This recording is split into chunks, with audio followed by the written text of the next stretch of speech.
കോപ്പൻ ഇവിടെ മേളിലിരിക്കുക. മേളിലിരിക്കുക. ഇവിടെ ഈ കട ഇവിടാന്ന് അറിയത്തില്ല. ഇതുവഴിയൊക്കെ പോയിട്ടുണ്ട്. ഇവിടെ തുമ്പോണി ജംഗ്ഷനിൽ നിന്ന് ചോദിച്ചത് എവിടാന്ന് ചോദിച്ചപ്പോൾ എവിടാന്ന് പറഞ്ഞു.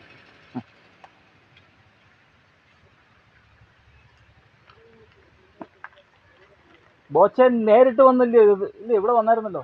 ആ അതെ, പത്രത്തിനകത്തോ ടി വിയിലൊക്കെ ഞങ്ങൾ കണ്ടായിരുന്നു.